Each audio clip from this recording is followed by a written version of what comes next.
네, 한미 정상회담을 위해서 미국을 방문 중인 문재인 대통령, 알링턴 국립묘지 참배한 데 이어서 앞서 보신 것처럼 펠로시 의장 등 하원 지도부와 만나서 두 나라 간의 코로나19 협력을 강조했습니다. 한편 백악관은 문재인 대통령과 조 바이든 대통령의 정상회담에서 북한 문제가 핵심 의제 중에 하나가 될 것이라고 밝혔는데요. 관련 내용들 우정엽 세종연구소 미국연구 센터장과 함께 짚어보도록 하겠습니다. 네, 어서 오십시오. 네. 안녕하십니까? 안녕하세요.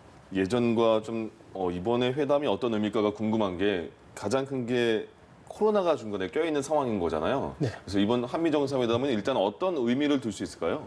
일단은 지난 4년 동안 트럼프 대통령이 집권한 미국과의 관계가 사실 좀 순탄치만은 않았습니다. 네. 그렇기 때문에 과연 새로 바뀐 바이든 정부 하에서의 미국이 추구하는 정책과 이제 1년 정도의 임기가 남은 한국 정부가 이 기간 동안 어떻게 미국이 원하는 바 그리고 한국이 원하는 바를 조율할 수 있을까 예. 하는 것이 가장 관심이 되는 정상회담이라고 하겠습니다. 이번엔 코로나 때문에 경제 사절단도 규모가 굉장히 줄었고 그러니까 같이 가는 기자들도 굉장히 규모가 줄었고 그중에서 김정숙 여사도 백신까지 다 접종이 끝났는데 참석하진 않았잖아요. 어떤 이유가 있는 걸까요? 아무래도 미일 정상회담 때도 네. 이제 보면은 바이든 대통령이 아무래도 고령이다 보니까 여전히 백신을 접종하곤 했지만 예. 어떤 우려를 가지고 있는 것 같습니다. 그렇기 때문에 많은 사람들이 어떻게 만찬을 한다거나 이러한 행사를 하는 것에 대해서는 여전히 부담을 가지고 있는 것 같고요. 네. 그렇기 때문에 이번에도 수행 기자단을 비롯해서 수행단의 규모가 이제 대폭 줄었고 예. 정상들끼리 일단 필요한 얘기만 하자 하는 방향으로 방향을 설정한 것 같습니다. 그렇군요. 예. 필요한 이야기라는 게 무엇일까가 좀 궁금해지는데 두 정상이 다룰 핵심 의제는 무엇이고 또 한미가 양국 간에 또 더 중요시하는 지점들이 조금은 다를 수 있을 것 같아서 이 부분까지 한번 설명 부탁드리겠습니다. 네, 오늘 이제 회담을 앞두고 이번 이제 미국의 아시아 정책을 담당하고 있는 이제 고위 관리가 이제 언론 브리핑에서 이번 정상회담의 주요 주제는 공통된 가치, 그다음에 지역 안보, 그다음에 기술, 그다음에 보건, 북한과 더불어 다른 주제들이라고 말했습니다. 네. 그러니까 이제 미국 쪽에서는 이제 민주주의라는 가치, 그다음에 지역 안보, 그다음에 기술, 그다음에 이제 보건에 대한 공통적인 대응, 그리고 이제 우리 쪽에서는 아무래도 북한 문제가 이제 조금 더 중요할 것 같고요. 네. 이런 문제들을 이제 두 정상이 심도 깊게 이제 다루겠지만 아마도 공동 선언문이 나온다고 한다면 방금 말씀드린 그러한 순서대로 나오지 않을까 하는 생각이 듭니다. 예. 또 여쭤보고 싶은 내용은요. 한국전 정전협정을 평화협정으로 대체하도록 하는 법안이 미국 의회에서 처음으로 발의가 됐는데 종전선언에 대한 이야기도 이번 회담에서 좀 담기겠습니까? 일단 그 법안을 이제 발의한 의원은 이제 캘리포니아의 이제 브래드 셔먼 하원 의원인데 그 발의에 참여한 4명의 의원이 모두 이제 캘리포니아의 로카나 의원, 그 다음에 뉴저지의 앤디 킴, 그 다음에 뉴욕의 그레이스 멍. 이 4명의 민주당 소속 의원들은 민주당 내에서도 이제 가장 진보적이라고 하는 진보 코커스에 소속된 의원들입니다. 그렇기 때문에 이 법안이 사실 실질적으로 심의가 되고 통과가 되기는 쉽지 않은 상황이고요. 다만 이제 이러한 이야기들이 미국에서 계속 나온다는 것 자체는 여러 가지 논의가 어떤 북한에 대한 강경 일변도로만은 흐르지 않는다라는 걸 말해주고 있고, 그다음에 과연 이번 회담에서 이제 종전선언이 이제 논의가 될 것이냐 하는 문제는 아마도 우리 대통령께서는 이야기를 이제 할 걸로 보이고, 다만 이것이 공동 선언문 같은데. 두 국가의 입장이 모두 반영된 공동선언문에 들어갈 것인가 하는 문제인데 이번에 이런 종전선언과 같이 북한을 협상으로 이끌어내기 위한 어떤 구체적인 전략이나 방법에 대해서는 미국의 주 관심사는 아직 아니다라는 입장이 나왔기 때문에 이 부분에 대해서 바이든 대통령과 우리 문재인 대통령이 이야기는 나누겠지만 공동선언문에 담길 정도까지는 아니다라고 볼 수 있겠습니다.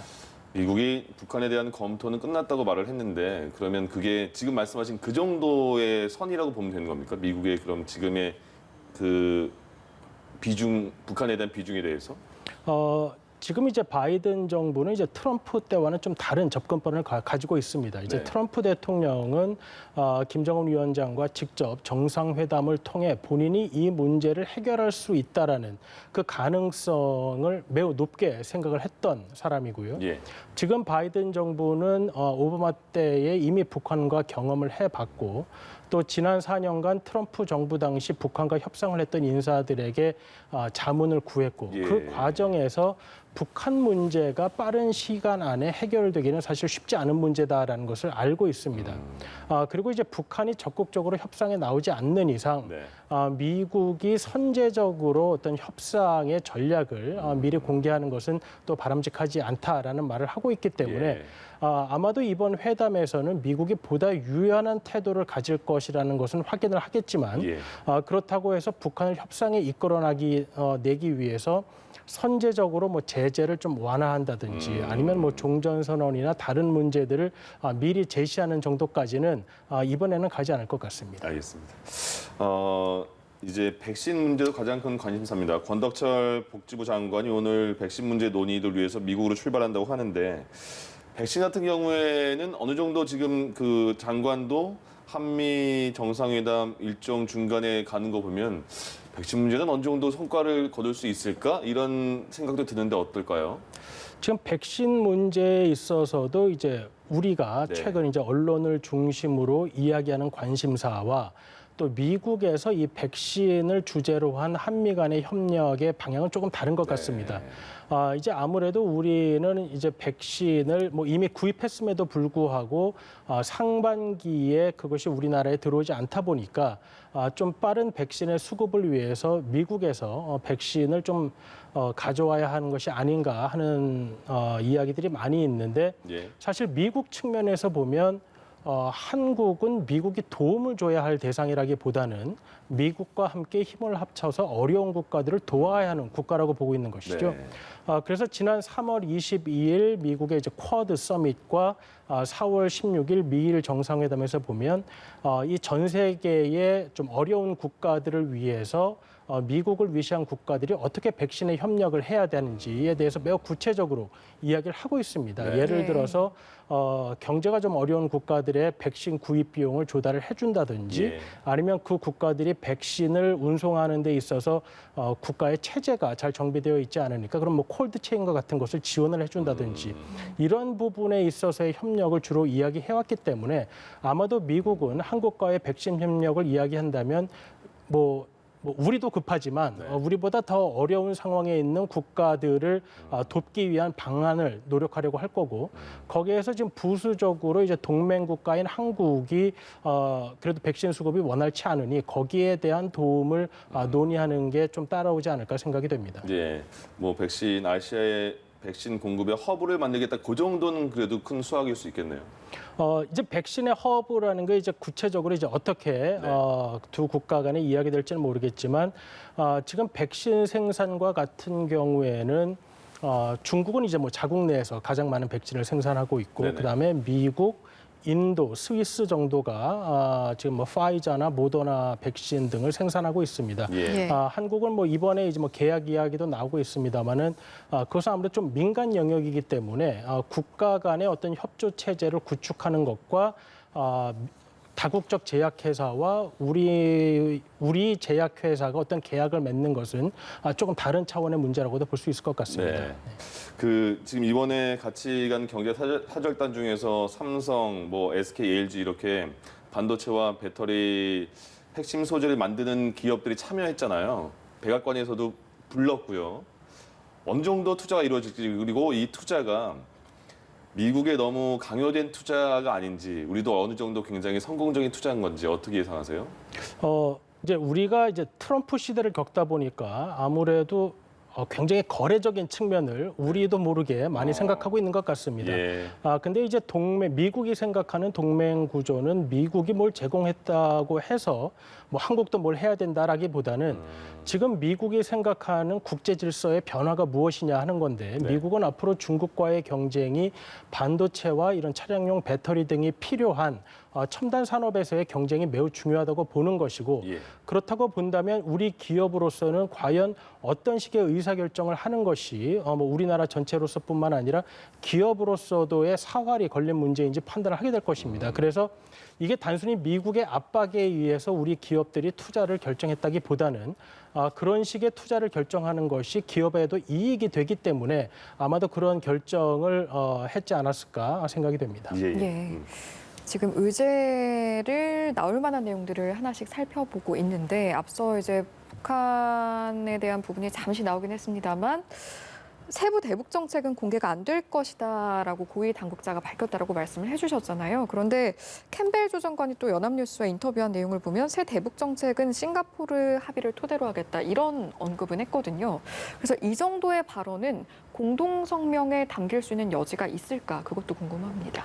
미국이 싱가포르 선언을 사실 굳이 부인할 가능성은 높지 않습니다. 왜냐하면 바이든 대통령이 뭐 트럼프 대통령을 뭐 개인적으로 어떻게 생각하든지 간에 네.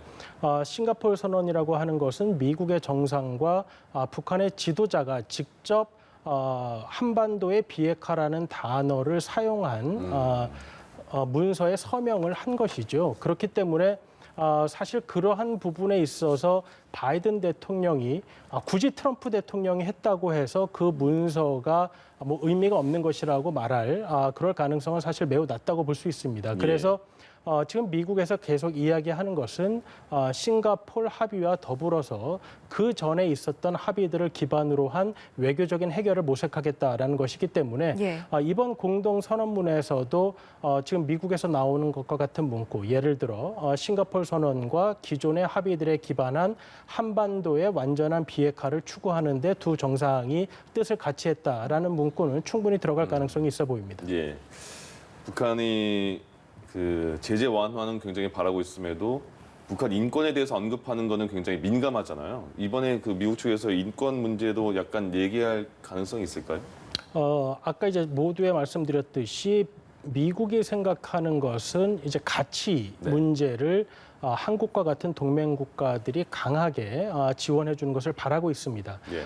특히 이제 중국의 인권 문제도 제기하고 또 뭐 강한 동맹국인 일본의 업체가 중국 신장산 면화를 사용했다고 해서 그 셔츠를 또 들여오지 못하게 하는 이러한 입장까지 강하게 취하고 있기 때문에 네. 현재 북한의 인권에 대해서 미국 정부가 이야기를 하지 않을 수는 없을 것 같습니다. 그렇군요. 그렇기 때문에 뭐 우리도 전략상 북한의 인권 문제를 북한의 비핵화 협상에 앞서서 이야기하는 것은 뭐 우리 정부의 전략과는 좀 다른 측면이 있지만 네.